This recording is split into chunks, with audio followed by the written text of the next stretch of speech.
لە کەمپەکاندا بەرەو ڕووی زستانێکی سەخت دەبنەوە.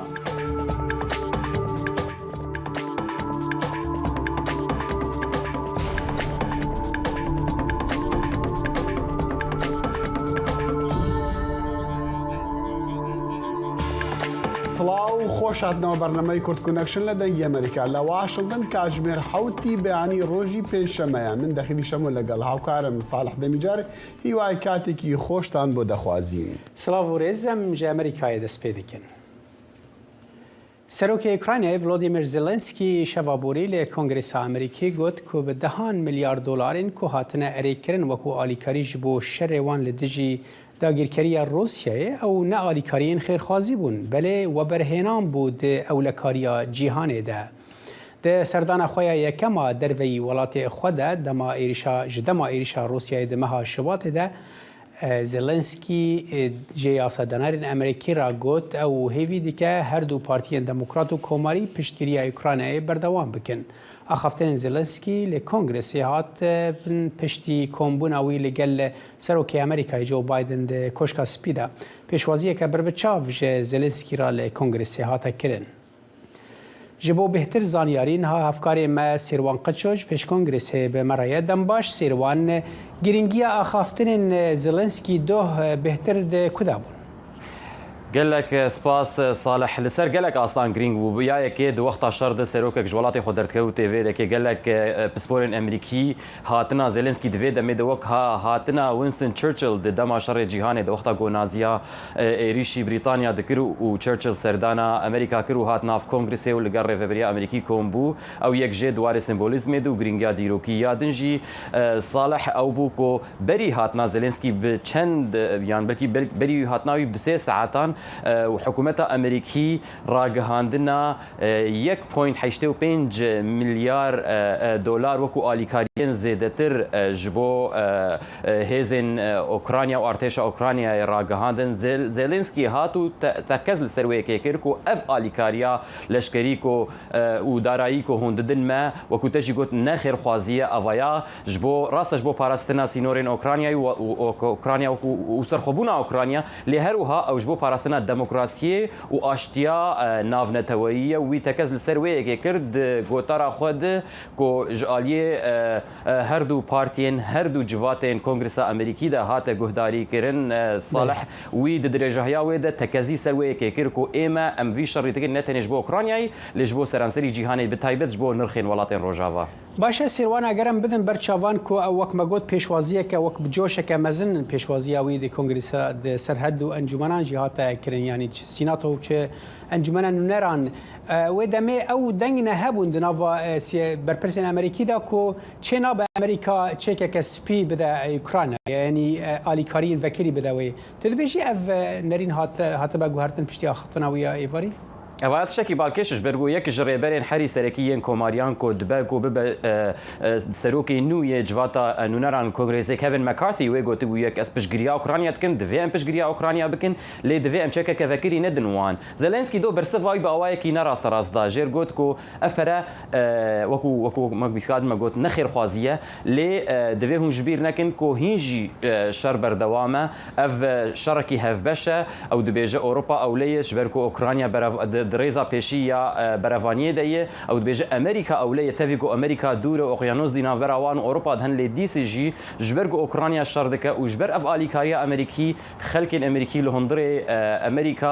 azadin û ewlene wî bizanebûn ew yek dîzan kirbû Salih gotara xwe nîşanî gelek aliyat dikin ji Rêveberiya Biden gotin spas hûn alîkariye dikin lê têrê wê nakê divê hûn berdewam bikin ji komariyên di dil re gotin divê hûn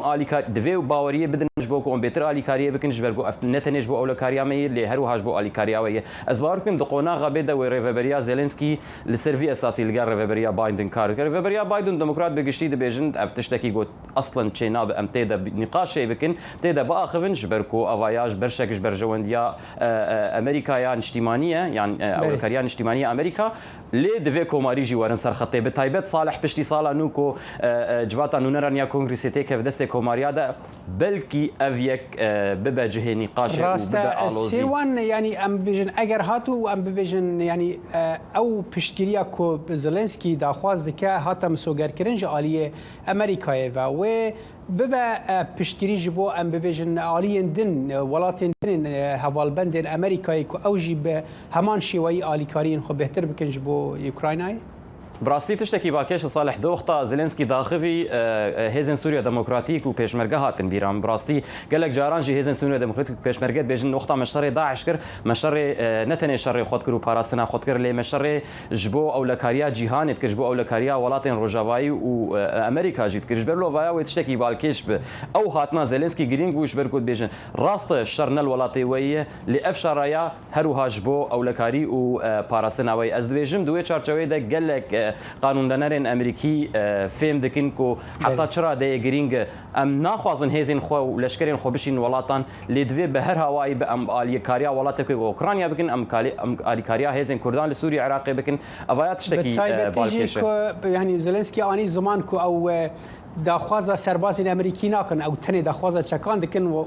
گوت وان بخوای سەربازانە و کارن وان بالەفر و تانکێن ئەمریکی بکار بینن سپاس سیروان ji bo vazaniyariyan سەرچاوان سپاس دەنگی ئەمریکا سەرچاوەی متمانە پێکراوی هەواڵ و زانیاری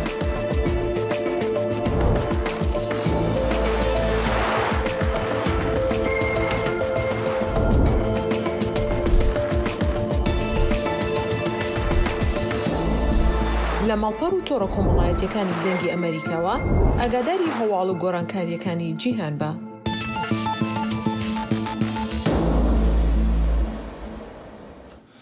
ایرانیان ل واشنگتن داوی دیوارک دیتن که به فرمی وینای جینا امینی سمبولا شورش خواه ل سر دینن ل یک جره وبرین خو پیشاندانان ل واشنگتن دبیجه پشتی سه ماهانج خو پیشاندانان حتی ها تبر پرسکی امریکی هفسوزی خواه به خو پیشاندانان را نشان ندانه بهتر زانیارید و راپورته ده وێنەی کچە کووردە سەقزێکە ژینا ئەمینی کە سمبولی سەرهەڵدانەکانی شۆڕشەکەی ئێرانە لەسەر دیوارێکی سەر ڕێگای کۆنگرێزمانەکان لە واشنگتن دەمێنێتەوە تاوەکو پەیام و دروشمی ژن ژیان ئازادی ڕۆژانە بە بەرچاوە بێت ئاخر لێدوانی سەرپەرشتیاری خۆپیشاندانەکانی واشنگتن تا ڕادەیەک بۆنی ناومێدیان لێدێت. ما به راه‌های مختلف حتی فیزیکی ئێمە لە ڕێگەی جیاوازە هۆڵماندا تەنانەت چوون سەردانی شوێنە فەرمیەکانمان کرد و پەیامان پێداون لە بەردەم شوێنە فەرمیەکاندا خۆپشاندانی چەند هەزار کەسیمان ئەنجامدا تەنها بۆ یەک جاریش بە فەرمی یەک شتیان لەسەر نەوتین یان یەک هەڵوێستیان نەبوو ئەوەش زۆر ناومێدی کردین دەری دەخات کە چاوی ئەم ئیدارەیە لەسەر ڕێکەوتنا لەگەڵ ئەو حکومەتە منداڵکوژەی ئێران بیرکردنەوەیان لە لای خەڵکی ئێران نییە کە لە ئێستادا شۆڕشێک بەرپا بووە. ئێوارەیەکی سادی واشنگتن و کۆبوونەوەی ئێرانیەکان لە دەوری خەمێک نیشاندانی قوربانیەکانی خۆپیشاندانەکانی ئێران و ئەو لە سێدارەدانانەی دەوڵەتی ئێران دەرهەق بە خۆپیشاندەرە زیندانیەکان گرتوێتە بەر دیوارە ڕەنکراوەکەش بە وێنەی کچە کوردەکە ژینا ئەمینی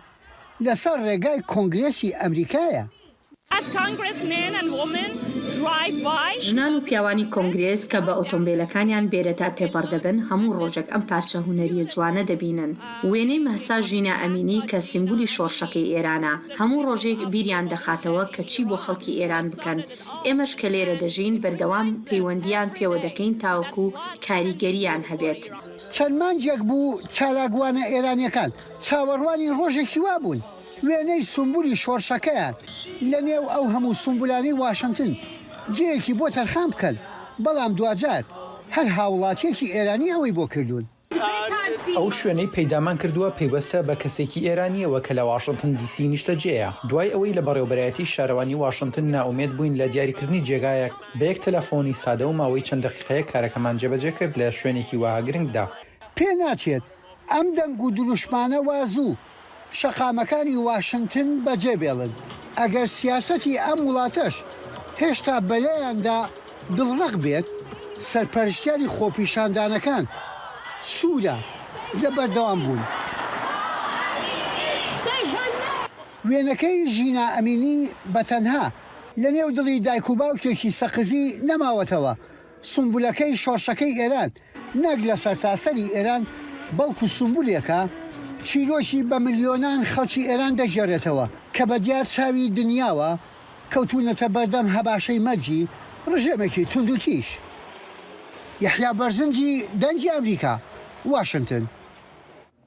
کنفرانسی دومی ئاسایش عێراقی لە پایتەختی ئوردنی تێ لە دارخستن ji bilî welatên herêmê weka Îran û Erebistana Siûdî di konferansê îsal da Yekîtiya Ewropî û Fransa jî cih digirin. Ev konferans çendî giring e. Çima Yekîtiya Ewropî û Fransa amade dibin û dê çi rol bileyzin? Bi mara Dr. Mehdi Stûnî mamosta li Zankoya Soran ji Hewlêrê Dr. gelkî spas ji bo demê we giringiya vî konferans çi ye û babetên ku tên behs kirin چنه؟ بله دەستپێکێ سڵاو لە تا و لە بینەرێن دەنگە ئەمریکا زۆر سپاس بووە دەرفەتێ ڕاستی گرنگیا وێ کنگرێت گەڕێتەوە بوو گرنگیا بەشداربوویان وێ کنگرێ کەپتە تقریبا 12 دەولەت بەشدارن الوێ کنگرێ و بۆ معلومات کنگراس ساڵ 2021 کە 28 ئاب هاتە ئەنجامدان 9 دەولەت بەشدار ببین بەڵام وێ جارە بەحرێن و سلطنت عمانش بەشدار ببوون الوێ کنگرێ و دووەم ئەو کنگرە گرنگیەوەی ڕاستیت گەڕێتەوە بۆیە چەندێکی کە ئۆروپا و تایبەت فەڕەنسا توێتن ئەمریکا وێتن کە ئیرانێ دەورێکی ئەو هەتوو نەبیتن یعنی توێتن عێراق ژێر نفوزا ئیرانێ و مقاومە محور مقاومە بینە دەرێ لە هەمان کات ئەو کنگرەیە ڕاستی زۆر گرنگە چونکە زۆر فورەقا لێرە تێنە یعنی تو بێژی وەکی ئیرانێ و سعودیە و ئیرانێ و تورکیا و هەمان دەولەتێت خەلیجی بۆیە ئەو کنگرەیە ڕاستی ئەمشین بێژین سەرکەوتنێکە بۆ دیبلۆماسیەتە عێراقێ و درێژەدانە وێ سیاسەتەیە کە کاظمی پەیڕاوت کرد وەختێ ئەو بووە سەرۆکی وەزیران محەممەد شیاع السودانی لە هەمان کات ئەتوێتن وێ سیاسەتێ پەیڕاو بکەن کە ئەو سیاسەتە ئەوەیە کە سیاسەتە کاتەوازن. دکتۆر مهدی عینی بێژی بەشدارن کنفرانس گرنگن ji ber ku بۆ نمونە چەند وڵاتن ئەو وڵاتی gelek شوانە دژی هاون عێراق سعودیە ئێرانە تورکیایە ji bilî çend welatên Ewropî û Urdun û çend welatên dî yanî çend layanên dijî hevên herêmê ne di konferansekî de kom dibin ya ve çawa ye yanî xwendinate ji bo wê çend çawa ye ئەوە چونکە ڕاستی ئەم ئەوروکە ژین لە سەردەمێ عولەمەژی دوێ چەندێت گەینتن کە ئەمن و استقرارا وڵاتێکی باڵکێشیت ئێختە سەر وڵاتێن دیتن بۆیە دەولەت یعنی مەجبورن خر ببنەوە پێک وە تاکو بشێن استقرار و ئەمنا منطقێ بپارێزن تایبەت ئەورو چونکە هەروەکی مەگوتە استقرارا دەولەتێکی تەسیری ڕاستەخۆ سەر دەولەتی دیتر کرد بووە ئەوە هوکارەوێ چەندەیە کە دەولەت پێک وە کار بکەن چونکە عێراق حكم موقعي جيوسياسي كموقعك مهم هي وهم برامت هي توجه شتو طال 2014 وقت استقرارنا سقامگیری عراقی که تجربه بترسیه دو داعشات او بالغ خستسر همه منطقه متاثر ويا لذا دولة مجبورا يعني هر چند فرقاء بين هر چند ملفات ناجواز بين وان بلام یک تشکیل وان دولتنا هم یا خرکت و اویجی برجواندی وانا هەلبەت جی ناڤڕۆکی کنفرانس ئاسایش عێراقی لێ ئەوروپی و بتایبەت ئەمزانی کەتی ئەوروپی ئامادە بوویە و سەرۆکی وەکوت بێژن سیاسەت یەکەتی ئەوروپی لەور بوو و سەرۆکی فەرەنسیژی ئەوەی چ ڕۆل بلەیزن مەسەلا ئاسایش عێراقیدا وێ چاوە بۆ نمونە ئیران و وڵاتین دییان تورکیا ڕازی بکن و مایە خۆ نەکەن دەستی خۆ نەخێن عێراقی هەتاکو ئەو وڵات هەتا ڕادەیەکی ئارام ببە. بله ما قلت سفارة فرنسا ويكتي أوروبا راستي ما قلت عراق زور جرين جابوا هم دولتها بتايبت نوكابشتي أو شرق أوكرانيا روسيا وأوكرانيا كاليرا أمن استقرارات أوروبا يا تكتوي أم أوروبا يا كوتي جير ما ترسيوي چنده كطاقة وزا جرفت أبو تشبي بويا عراق وخليج ودولة الشرق الأوسط باشترين دولت كبشين و ديماسيا أوروبا هي بركنوا بويا أوروبا وفرنسا تويتن أو استقرار پیدا بيتن العراق چونك عراق هروكي ما قلت الشرق الأوسط ودولة عربي دولت زور گرنگن بو بردوام بون وزی لبازار جهانی دا و هر کاتک استقرار و نتیجه‌گیری عراق کاتت مترسیه دا و دولت خلیج اولیره مسئله دی پتر معقد بیتن اوروپا دی پتر يعني محتاج به چنده بیتن که استقرار على اقل تقدير المنطقه الشرق الاوسط درست بیتن تاکو بشیتن بازار یا وزی بردوام بیتن و بالکش نه خطا پتر بختصر اوروپا هر وقت که او اوروپا سروی بو چندید نالیتن که وزه طيبات غاز طبيعي راسي قالوا زياده بتجبر شر اوكرانيا شر روسيا دي اوكرانيا ده دكتور متخصص مثلا كردا وجهي وان دي كونفرنس ده وكو بشك جرينجي عراقي وبشك جرينجي اسايش عراقينا وان جهتي دقرتي دي كونفرنس ده يعني بداخل والله بحثي كردانا هاتا كرم برام ليره بو كردا جرينجا كعراق دولتك صاحب سياده بيتن سروری بیتن سروری و نه تا پیش کردن چون که کردستان سبارت و چند نالی میتن و چند گنده تویش تینا شول کردن و حالاتیان و نشیتن جیان خوب بنسره چون که سرور و سیادت و عراق تا پیش کردن بویا لیره گرینگ هر چند دوام شرمنانه راستی ایران و ترکیه اشارت بوی چند دا بلام دبوا یعنی بشویه که راشکوانه هر چنده محمد شیع سودان جیب راستاخور راشکوانه گوت ام قبیل ناکن پیش شویه که سروری عراقی بیت کرن و لهمان کات ام حس ناکن امناه لیجیک ام ببینم مصدر قلقیان مصدر وکیل بیشن انطلاقا وقتی که سروری یان امن و آسایش ولات دوروبرت مش بینا پیش کردن بلا لیره گیر هوای بو عراقی بشیتن هماهنگی دیگر وان دولتان که ترکیه و ایران و دیگر کردستان که بشیتن وان بیانویا او دولت گنه پیانو که بین سروری عراقی تک بدن و جیان الهو دکتر او زور گیرن که دکتر مهدی بله دكتور مهدي قال لك سباس زياره وقت ما عندنا مع دكتور مهدي السوري مع مصر زانكويا سوران هوليلي بمره وقال لك سباس ارتضى مش حال ولهرما كردستان عراقي تشالكوان نفيسكار وجن لدجي هزرن سلفي وبلافكرنا رامان تندرو هلمتك بريفا دبن ودبجن او دخوازن هلمتا خو برفره تربكن بامني رمال السليمانيه راپورتك آماده كريه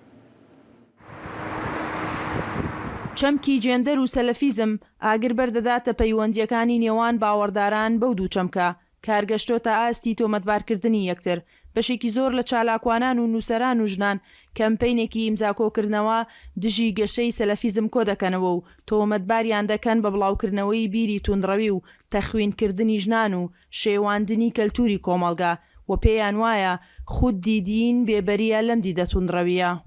ئێمە لێرەیە باس لەواکەن کە هەر ئەو واژۆشی کۆمان کردوەوە ئەڵین دەوڵەتی عێراق دەوڵەتێکی دیموکراتیە لە دەوڵەتێکی مەدەنی و دیموکراتیە هەموو کەسەکان ئەتوانن ئیسلامیە ئەتوانێ کاری خۆی ئەنجام بە کەسێکی مەدەنی ئەتوانێ کەسێکی عیلمانی ئەتوانێ بەداخەوە کە ئێڵم هەندێک لە کەسانن کە خۆیان نازانن ئەساسن چیانەوێ و بەناوی دین و بەناوی خۆ بەڕای خۆیان کە ئەم جۆرە کەسانی کە چالاکوانن بە ژن و بە پیاوەوە ئەیانوێ خێزان تێک بن بە پێچەوانەوە ئەمە بیرروڕای خۆیان بە پێچەوانەوە کارەکەن هەرچی باوەڕدارانی سەلەفیشن ڕای پێچەوانەیان هەیە و پێیان وایە بەکارهێنانی خودی چەمکەکە وەک سەلەفیزم لێدانە لە فکرەکە هاوکات پێیان وایە کارکردن بۆ پرسی جێندەر لە هەرێمی کوردستاندا نکۆڵیکردنە لە بایۆلۆژیا و ڕەگەزی نێرومێ وە جوڵاندنی ئەم پرسە دەستی دەرەکی لە پشتە و ئەوانیش دەڵێن دژی کللتوری کوردەواریە و قبوڵی ناکەن کۆمەڵگە بەلاڕێدا ببرێت سەلەفی بوونیە سەلەفیزم و ئەو شتانە کە خۆیان بەکارێنەوە الفاظانە وەکو تەعنێک بۆ ئەو وشەیە تۆ بیهێنی بتەوێ بیکەی بە کللتور بیسەپێنی بەسەر میلەتێکە کە ئەم میلەتە دینێکی گەورە و گرانی هەیە و چەند ساڵە تەطبیقیەکە و جێبەجێیەکە و وابەستەیە پێوەی هێشتا بێ بڵێ من شتێکم نەهێناوە مخالەفەی ئەم کللتورە و ئەم دینە و ئەم میلەتە بێ وڵامە درۆیەکی زۆر گەورەی ئەوانەی پەیڕەوی بیری سەلەفی دەکەن خۆیان وەک پارێزەری ئاینی ئیسلام دەناسێنن و هەندێک شارەزا لەو باوەڕەدان کە سەلەفیەکان ئاین بەکاردێنن بۆ ترساندنی خەڵک لەگەڵ ئەوەشدا جەمکێکی لەناو ئەم بزوتنەوەیدا هەیە کە باسی مافیژن دەکاتن بۆ تێگەشتنی بزوتنەوەی ئەم بزوتنەوەی لە هەرێمی کوردستان میوانداری دکتۆر شێرکۆ کرمانج توێژەر و ئەکادمی لە شاری ئەدلایدی ئوسترالیا دەکەین. دکتۆر شێرکۆ زۆر سوپاس بۆ کاتی جناب سەرەتا دەمویست لە تۆ بپرسم دەتوانیت چ پێناسەیەک بەم بزوتنەوە یان ئەم دیاردەیە بدەیت کە لە هەرێمی کوردستانە هەیە؟ دیارە ئەو دیاردەیە کە ئێستا کاک خەلیل دیاردەیەک نییە کە تەنیا لە کوردستانە هەبێ، ئەمە دیاردەیە کە لە زۆربەی کۆمەڵگە مسلمانەکان بوونی هەیە، لە وڵاتە عەرەبیەکان بوونی هەیە، لە تورکیا بوونی هەیە، لە ئێران بوونی هەیە، لە هەموو ئەو شوێنانەی کە مسلمانی تێدایە ئەو دیاردەیە بوونی هەیە. ئەوە ڕاستی بێ لە کوردستاندا ماوەیە کە لە تەشەنەکردندایە، بە تایبەتی لە چەند ساڵی ڕابردوودا بە تایبەتی دوای سەرهەڵدانی داعش و هاتنی داعش بۆ ناوچەکە و هاوکاتیش لەگەڵ لاوازی حکوومەتی هەرێم بە تایبەتی لە ڕووی ئابووریەوە بوونی گەندەڵی زۆر، ئەمانە هەموو بووەتە هۆکاری گەشەکردنی بیری سەلەفیزم و بیری ئیسلامیزم لە کوردستاندا. بەڵێ باش گەشەکردنی ئەم دیاردەیە هەڕەشەیە لەسەر کورد یان ئەو ئایدۆلۆژیەی کە پەیڕەو دەکەن ئەبێ بە بەشێک لە کەلتوری کۆمەلگای کوردیدا ئەگەر ئەو ئازادیە پێیان بدریان ئەو هەڵومەرجە بۆیان ڕەخساو بێ. خۆی ئازادی لە ڕاستیدا نابێتە مای ڕێگریکردن لە ئازادی بە تەسەوری من دەبێتە مای گەشەکردنی سەلەفیزم و ئیسلامیزم، چونکە بەڵام ئەوەی کە لە کوردستاندا دەبیندرێ ئەوەیە کە ڕێگری لە ئازادی ئەوانی دیکە دەکرێت کە ڕەخنە لە سەلەفیزم و لە ئیسلامیزم دەگرن. بەڕاستی ینی دیموکراسیەتێکەیە لە کوردستاندا کە فەزایەکی ئاواڵە کردووە بۆ بڵاوکردنەوەی بیر و بۆچوون و بیر و ڕای توندوتیژی لە کوردستاندا، بەڵام هاوکات لە بەرابەر ئەودا هەر بیرۆکەیەک کە باز لە لیبرالیزم بکە، هەر بیرۆکەیە کە باز لە یەکسانی ژن و پیا بکە، هەر بیرۆکەیە کە باز لە پێکەوە ژیانی ئاینەکان و یەکسانی ئاینەکان بکاتن، ئەمانە دژی ڕادەوەستنەوە نەکەروانە دژی ڕادەوەستنەوە، بەڵکو لە ڕاستیدا وەک پێویست فەزای ئامادەکرا و ڕێگە پێدرا و پلتفۆرمی یەکسان نییە بۆ ئەو دەنگە ئازادانەی دەنگە یەکسان خوازانەی دەنگە لیبرالانەی کە لە کوردستاندا هەن ڕێگریان لێ دەکرێت لەلایەن دەسەڵات شۆ تەنانەت ڕێگریان لێ دەکرێت نەکە لە ڕێگریان لێ بکرێت لەلایەن ئەو بزوتنەوە سەلەفی و ئیسلامی سیاسی ئیسلامیزمدا. تا لە ناو ڕۆشنبیران و لە ناو خەڵکی گشتیشدا بۆچۆنێکی وا هەیە کە ئەم سەلەفیانە ئاین بەکاردێنن بۆ ترساندنی خەڵک، خۆ ئەوانە بە تەنانین حتا حزب ئەلمانیەکان ئاین بەکاردێنن بێژگەلەوەی ئەگەر باسی حزب ئیسلامیەکان بن بۆ گلەی لەوانە بکرێت. من پێما هەموو ئەو هێزانەی کە لە دەسەڵاتدان یان ئەو هێزانەی لە دەرەوەی دەسەڵاتدان یان ئەو هێزانەی کە ئیسلامی سیاسی ناسراون بە جۆرێک لە جۆرەکان ئاینیان بەکارهێناوە، ینی تورکیا لە تورکیا ئاین بەکاردێ، لە ئێران ئاین بەکاردێ، ینی خومینی ئاینی بەکارهێناوە، ئەردۆگان ئاین بەکاردێنێ. بەکارهێنانی ئاین شێک نییە کە تایبەت بێ بەو تەوژمێک ئێستا لە کوردستاندا سەری هەڵداوە. لە ڕاستیدا من پێم وایە بەکارهێنانی ئاین دابڕینی ئاینە لە بەها بەرزەکانی لەو ئەخلاقیاتانەی ئاین کە خۆی لە خۆی دەگرێتن بە سیاسیکردنی ئیسلام، بەکارهێنانی ئیسلام لە ڕاستیدا ئاینەکە ناشرین دەکات، چونکە تێکەڵی دەکات بە کۆمەڵێک لە پرس و لە زەلکاو کە شوێنی ئاینی نابێتەوە لێ. بەڕاستی بەڕای من بە سیاسیکردنی ئیسلام ناشرینکردنی ئیسلامی لێ دەکەوێتەوە. مافیژین یەکێک لەو بابەتانەیە کە تۆ باسەکەی، تێگەشتنی سەلەفیەکانی کورد بۆ مافیژن چۆنە؟ من پێما تێگەیشتنی سەلەفیەکان هەر تێگەیشتنیشی دینانەیە یان تێگەیشتنیشی ئیسلامیانەیە. بەڕاستی ینی لەوێدا ئێمە هەموو دەزانین ئەگەر ئینکاری ئەوە نەکەین یان خۆمان لە جێلی نەدەین دەزانین کە دەقە ئیسلامیەکان یان دەقە قورئانیەکان بۆ خۆشی وەک پێویست مافەکانی ژنی ڕەوا نەبینەوە. کێشەکە لەوەدا نییە کە مەسەلە با بڵێن لەو دەقانەدا ئەو جۆرەشتانە هاتوون، کێشەکە لەوەدا کە کەسێک بێتن لەم زەمەنەدا بەو شێوەیە مامەڵە لەگەڵ ئەو پرسە بکاتن ینی دەقەکە وەک شتێکی با بڵێن ئەوە وەربگرێت کە ناکرێت تەفسیرێکی دیکەی بۆ کرێ ناکرێت خوێنەوەیشی دیکەی بۆ کرێ ناکرێت بە چاویش دیکە تەمەشای بکرێ بەڵکو دێن خوێنەوەیشی حرفیانە بۆ کۆمەڵێک لەو دەقانە دەکەن ئەجینا وەک با بڵێن خۆیان گوتنی لە کۆمەلگای کوردیا قبول کراوە یاننا ئەم خوێندنەوەی کامیان خوێندنەوەی سەلەفیەکان بۆ قورئان بۆ ئاین بۆ مافەکانی گشتی خەڵک ئازادیەکان قبول دەکرێت ئەو بۆ چۆنانە کە ئێمە دەزانن و باسی تەشەنەکردنیان دەکەین ئێستا من پێم وایە ئێستا کە گوتاری ئیسلامیەکان گوتارێکی زاڵە ڕاستە ئیسلامیەکان لە ڕووی سیاسیەوە کەمینەن ینی کەمینیان پێکەناوە لە پەرلەمانە کەمینەن بەڵام وەک گوتاری زاڵ وەک ئەوەی کە دیسکۆرسێکی زاڵ لە کۆمەلگادا خەڵکێکی زۆر ئێستاکە لە کوردستانە باوەڕی بەو تێگەیشتنی سەلەفیانە یان بەو تێگەیشتنی ئیسلامیانە بۆ کۆمەڵێک پرس هەیە لەوانە یەکسان نەبوونی ژن و پیاو مەسەر من بۆ خۆم زۆرجار لە فەیسبووکی خۆمە کە باز لە یەکسانی ژن و پیاو دەکەم ئەسڵەن باز لەوە دەکەن دەڵێن کە ژن و پیاو یەکسان نین چونکە بەپێی ئەم ئاەتەیان بەپێی ئەم حەدیسە ژن و پیاو یەکسان نین یان بەوەی کە مەسەن لە ڕووی جەسەدا لە فیزیکیەوە لە ڕووی فیسیۆلۆژیەوە یەکسان نین کاتەکەمانەکانی مرۆ ببەسرێتەوە بە فیسیۆلۆژیا بەهێز و باوەیان ئەمە بە جەنگەڵکردنی کۆمەلگایە لە ڕاستی داکتەر شێرکۆ کرمانش توێژەر و ئەکادمیست لە ئوسترالیا لەگەڵ کورد کۆنەکشن و زۆر سوپاس سپاسیەوە برنامه هفترنگ برنامه کنری یا بشی کردی لدنگی امریکایی از لقمان احمد هر دو هفتی جارکی و بمگرکی ناو اختی چاندو نرارنگی بمرنه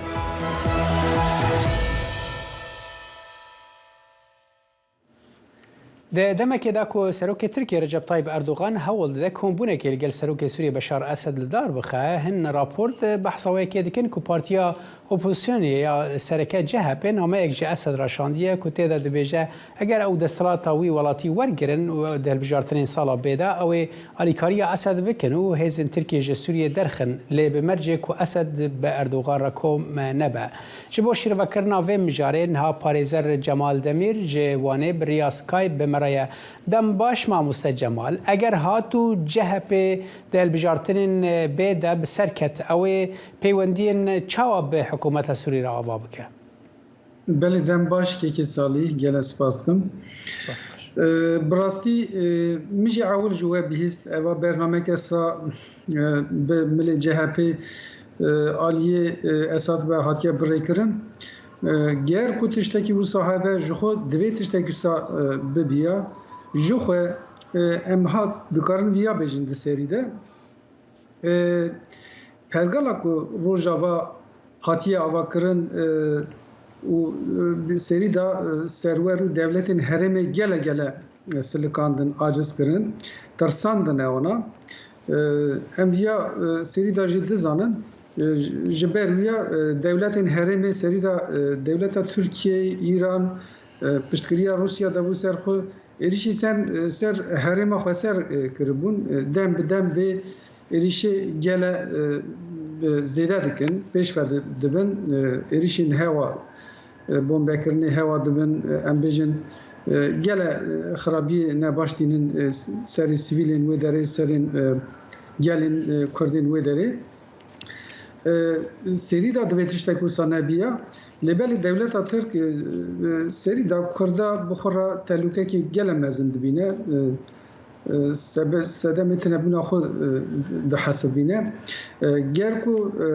tiştek wisa hebe eva tiştekî gele biciye gele biciye ji xwe gorî huquqa navnetewî jî Tirkiye wê derê dijî huquqê tev digere Tirkiye wê derê vê gavê dijî huquqa navnetewî dijî huquqa xwe jî bi rastî tev digere êrişên wîya dijî huquqê ne viya alîkê ve jî desthilatariya Tirkiye ya AKP alîkê ve jî bi gorî سیاست خوی هندرینجی بکارتینه براستی ام کارو ویاجی باشه ما مستجمال ببرز خافتنا تدبرم یعنی اگر ابهات و اف نوچه راس بو هر چندی دنگی امریکا نکر با وکی سر بخوه که پشت راس بکل دبجی د اوای د مبجین د چارچویا نخامتی دا بهین اف نامه اگر اف داخواز هبو یل جاره کدن هر جهه په دخوازک کو ام بجین پیوندیان بر رژیم اسد را هب يعني بيوندي تركي برجيم رهبن ودمي اگر هاتو تشتكي وهابو نزيكبونا كوهابو او ميزا ششقوليه كو بحثا ويد با روشاوي شوابي او شش بارتيين دراوا و ميزا شش اليدا اريد كن كو بيوندين تركي بسوريا باواكي برفره وگرن بله براستي او بارتيين شش كوما شش زافشی گوتنی هفته نکن یعنی گوتنه دنگی که یکانه جوان جی درنای زده ام بجن جوان دا پارتیا مرالاک شلر هی او پارتیا پولیتیکی وی داخویانی وی سکنی ویا گله دشبه دستلات داری AKP یعنی یه چا به هف بکن چاکی یه ویا تاب بگرم براستی امجی گله مراخ دکن لبله گرکو تشتکو صاحبه دوی او شش پارتی جی و پولیتیکای در و بپارزن و لسورگی در کردن او گرکو تشتکو صاحبه آشتیه که باشی وری هرمی از دبیجم در بلکی آشتیه که باش وری نو ترکیه جی هونجی زانین کو گلکی خرابیه که مزن ہے شرکی پسیکولوژیک ہے براستی شر برج ددومه دم ددومن تقینین تن لدار خستن اوان هم یانا وگاوی بنگهی خوش شر در سوریه دستینه جبر ویا او شش پارتی با هف ام بجن وی برنامه تشتکوسا بکار بینن تشتکوسا تخنه روجوا خو اساس را تکلیه داینن وقتا کو تی خویا کو دست یعنی یه سر کبن وسط خویا وگاوی باشه مامس جمال لدوی درباره دو روشا اپوزیسیون سوریه چبه کوم زانن ترکیه داوی حمبز وان حمبز دیکه وان لجم خود حوینه و دمه و یکسر وان درخن دروی ترکیه پوزیسیون سوریه وگاوی زیده تشتکی ارینی در ناخه حاله وگاوی ام بجن ترکیه چه دفکره جبو ریوبریا خسر سکنا وانا داخویانی وانا زیده جی ارینین براستی اسد کو و یعنی ام بجن هاتنا CHP هاتنا وان شش پارتیان به برسی وکی با آشتیانه چارەسەریە کە دموکراتی یه باش ببه لبل وگاوی تی خویا کو اساد زیده جی آماده نینه جوی پولیتیکای باشه ما مستدوالی برنت کمش بدم ما کیم از خواست ویج بپرسم یعنی اگر هاتو او پیوندین که تو بحث وقت کید ناوینا ترکی و سوری دا باش بون و دمه روشا پنابران چیه او گلک شوان پنابرین سوری کل ترکی هنن نخوازن وگرن سوریه مال وان و ایران بونه جهه وان نمانه و روشا وان چه به اگر تو بکرتی پرسوان بدی بله روشانا ترکیه دا وگاوی گلک بیا نشتاجی بونه ترکیه ایدی کار دکن ترکیه حمالات بونه حمالات ترکیه جی از باور نکم اوانا گلک وانا وگرن بچن لیبره CHP حتی روزی داخویانی CHP دم ویاد بینن دبیجن اما وانا برای بکنه سوریه ایدی پولیتیکا ویا چابه حقوق ویا چابه وگاوی ندیاره و دمین پیش تا بهتر زلال ببه از دعوه لی برید که ما مستا جمال دمیر پارزرت وانه به مرا بگلک سپاس بو وان آگاهیان باش ئاوارەکانی پارێزگای ئیدلبی باکووری ڕۆژئاوای سووریا بەرەو ڕووی زستانێکی سەخت دەبن و شەڕ لەگەڵ سروشدا دەکەن بۆ ئەوەی لە ناو چادرەکانیاندا ژیانیان بەردەوام بکەن. سەرەڕای سروشتی سەختی ئەو هەرێمەش کەمی یارمەتی مرۆیی کاریگەری خراپی لەسەر ژیانی ملیۆنان هاوڵاتی مەدەنی ئەو ناوچەیە کردووە. هاوکاتی زستانێکی سارد هاوڵاتیانی ئاوارە کە لە ناوچەی ئیدلب لە باکووری ڕۆژاوای سووریا لە ناو چادرەکاندا دەژین جلوبەرگەکانی خۆیان دەسووتێنن بۆ ئەوەی بە درێژایی شەو خۆیان گەرم بکەنەوە. خەڵک لێرە تا ڕادەیەک زۆر گرفتاری ئەوەن کە چۆن خۆمان گەرم بکەینەوە. پێویستیمان بە سووتانی دارە بۆ گەرمکردنەوە و پێویستیشمان بە گاز و خەڵوز و بەتانی و چادری باشە. دوایین زریان بوو بە نەهامەتی بۆ کەمپەکەی پەنابەرانی باکووری سووریا کە بەهۆی شەڕەوە ئاوارە بوون. لە کاتێکدا ئاوارەکان لە چادرەکاندا دەژین و زۆربەی چادرەکان بەرگەی بەفر ناگرن و دەڕوخێن. چادرەکانی هەندێک لە ناوچەکانی دیکە بەرگەی بارانبارینی بەخۆڕ یان زوقم و سەرمای زۆر دەگرن.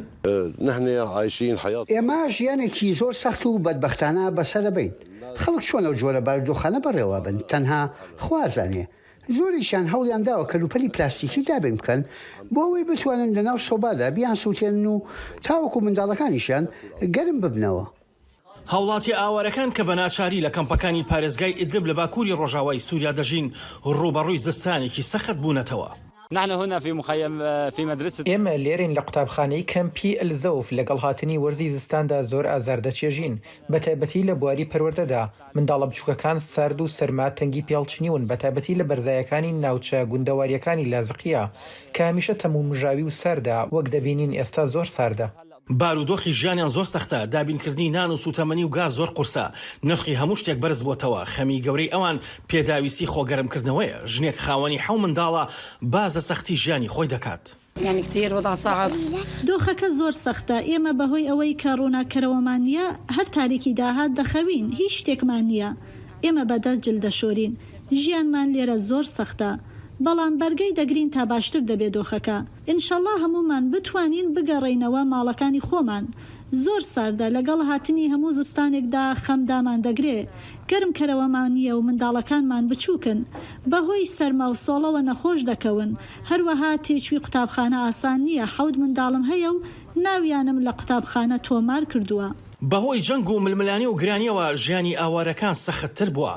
بەڵام ساردی ئەم زستانە و نەبوونی پێداویستیەکانی خۆگەرمکردنەوە بۆتە کارەسات بۆیان. ئاسۆ جەبار، دەنگی ئەمریکا. هەمان دیمەنە زەحمەتیە ژیانە کۆناندا لە شەهبای ژی هەیە و دەربدەرێن عەفرینێ هەمی هەوڵن خوا ددن داکۆ خوا و زارۆکên xwe ji sermaya dijwar ya zivistanê bipارêzin. Li dor vêyekê niha peyamnêra me Newroz Reşo ji Bakurê Sûriyê bêmeraya dem baş Newroz di van rojên dawî de krîzeke peydabûna mazotê li Sûriyê derket pêş bi taybetiyê em behsa navçeyên bin destê rejîma Sûriyê de dikin. Vêyekê çi qas bandor daye ser derbiderên kampên Şehbayê? Belê ji ber rewşa dûrpêçê û tunebûna sûtemeniyê li Sûriyê taybet deverên din serweriya hikûmeta Şamê de her wekî din deverên ku derbiderên Efrînê dimînin an ku Bakurê Helebê ev pirtirî heştî rojî ye ku derbider bê sûtemenî mane an ku bê ardû mane her wekî din jiyana wan hemî tevîziye û vê rewşa dûrpêçê ne tenê bandor bi tunebûna germkirina ji vê serma zivistana ya ku pir giran el ser bi derbideran ew zivistana pêncê ye dibin çadirên derbiderbûnê derbas dikin. Lêkeleka tunebûna sûtemeniyê ev rewşa dûrpêçê gelek rewşake mirovî mirov dikarî nav lê bike krîzeke mirovî bi deverê peyda kiriye aniye holê ji ber ev tunebûna sûtemeniyê jiyana wan tevizandiye jiyana wan rawistandiye û bandora vê yekê li ser hemû aliyên jiyana wan kiriye çi em bêjin di aliyê peydakirina xwarinê de aliyê hebûna dermanan da di aliyê firneyên ku deverê ji bo deverê xwarin nan çê dike ew jî zengilê hişyarî lê dabûn her wekî din di aliyê tenduristî da jî ku karmendên tenduristî beriya vê çend rojan jî takena xweşxaneya li deverê hişyarî da ku ew eger heye raweste heger ku ev rewşa tunebûna mazotê û dûrpêça ku hêştiye ev rewş bidûme heta niha ji xwe ez dixwazim di vir de nîşana wê yekê bikim derbiderên Efrînî ne tenê heştê rojî di dûrpêçekê re derbas dibin bêtirî 5 salana ji xwe dûrpêç li ser wan heye dûrpêça rejîma Sûrî û xalên ku nehelin alîkariyên ku hewjedariya van derbideran pê heye derbas deverê bibe îro ev dûrpêç girantir bûye çend qatî bûye ku wekî min aniye ziman êdî derman li deverê peyda nabe êdî bi nexweşiyên ku li Sûriyê belav dibin li cîhanê jî belav dibin û helbet دروشن در بدربونه دا زیده تر دبن او جی روبروی خطرین پر آلیان دانه یعنی دور پیچ هر اون دکیلک آوه دوامیا تو باران کرنا هرمی جی زخته کل سروان در بدران دو ویوستانه دا چه دکه بتنش تاوه جی گوهابونا کو سوریه بله نوروز شخوا بری چند روزان تا راپورتک جی دوی درباره دا شانده بو بحثا هنه کسادی که کو ایدی لاستیک و تشتی وها دشوتی نجبو خوبه گرم بکن جبو دبارا خوی روزانه بکن براسی دیمنن بالکش بون و دمه روشا تندرستی چاوایه یعنی هم دزانن تنه خسته یک لوی دری هیا آیا آوانا چد بیجن که مانی دوی درباره دا چاوا باندور دیدن سروان یعنی و دانستاندن وان به ولاتی نخوش را شخواج بر في روشا تنبونا تو تمني ينجي بوهشتي كهرباجي تنبا قالك بشن خستيا تكانا والدغري خطيا آفرينا هشتي راوست كان بشن كو حوجة داريا لزجين بكاركنا وان وكا بشن طيبات ينزاروكا بشن كو شوباندنا تندرستي لنراندنا بردوامي حوجة هي او كارد ليه كارمندين تندرستي وبربرسن في خستيا جي بداخلية كجبو بيرا بشتي را بهاندبون و اول بر کریزه که مروفین و اف خستات تنه لدورجی راستش بتنا بونا سوتمانیه اف یکا اشتیا کو روشا در بدرین لوی دوری که دناب دا تمن مازن نخواش زارو خودی پیوستین طایبت هیا تیکه فرخطریه که وقتی معانی زمان نتنه لآلی خوارنه پیدا کرنا گرم کرنه بدوین کو سرکتین کو بجهبینن رو شوان یا ساغلمیش دنیا خطریه که مازنه و ام دزانن نهاد دوار زستانه دا گلک نخوشین و هناسانه گلک نخوشین سرمی بلاوز بن هر وکی دن رخصتنا جهانی یا مروفی گوته بوکو یا تندرستی گوته بوکو اگر هیا جبر رو ساکن بونا خارنه و شمتاندنا دیز 3 میلیون انسان سوری بربت هنداکرنا اولا هیا خارنه و هین نخوشین پرتر بلا ببند ناوا سوریان دا و هلبت دناوا جی در بدرن عقلینی و دناوا 6 میلیون در بدرن سوریه به هندری سوریه دا بمینن رو شوانی تندرستی جیانی آبوری و مروفی دناوا خطریه که دایا و هاور چون جی ایکو حوجداری آن پی هیا یان مروفی به یان درمانی دبه در باسی وان نابه اف یکا روشک خطرنک روشک پر زحمت روشک کودکاره در بدرد ناف دا جیانا خوش دست بدن جبر کو خطبون آریان دورکه چاچنبرا گرانکینی گلک جاران یه تمام کو اف نخوش هولدانی وان خو بهاندنا باجار حلبه بجه نته جبر وی یکیجی روشا در بدرن عقینی دناف در بدرن سوری دا و هجمارا وان 6 میلیونه روشا هری خرابه بله نوروز بخابن وقت گوش برکو هم دور پیشکری نه و هم جی آلیکاریش هر دو آلیان دجی ناگهن وان نوروز رشو پامنی رامج با کوری سوری سپاش بو وانزانی آریان سپاس بوجی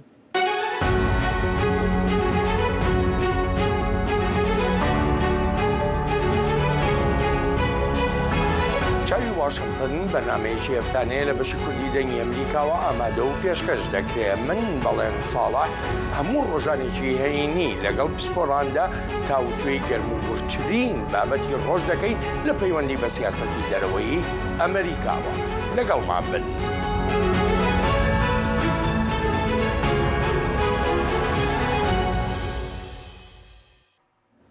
دوێنێ لە دەرەوەی زانکۆیەکی ئەفغانستان لە ڕۆژهەڵاتی شاری جەلالئەباد خۆپێشاندانێکی ناڕازایی بەڕێوە چوو گرتەیەکی ڤیدیۆی بەڵاو کرایەوە ئەو خۆپێشاندانانە نیشان دەدەن دوای بڕیارێکی حکوومەتی تاالبان بۆ دوورخستنی ژنان لە خوێندنی باڵا. ڤیدیۆکە نیشان دەدات کاتێکا کۆمەڵێک ژن و پیاو لە دەرەوەی زانکۆی نانگەرهار وەستا بوون و دوشمیان بەرز کردو بوو و هاواریان دەکرد. لە ڕۆژی سێشەمەی ڕابردوودا تاالبان بڕیار قەدەغەکردنی ژنان لە زانکۆکاندا ڕاگەیاند و لە نامەیەکدا زانکۆکان لە وەزارەتی خوێندنی باڵا ئاگادارکراونەتەوە. وڵاتانی جیهانیش وە نەتەوەی گرتوەکان ئیدانەی ئەم بڕیارەی تاالبانیان کردووە. پێدەچێتن ڕێگری لە پەروەردەی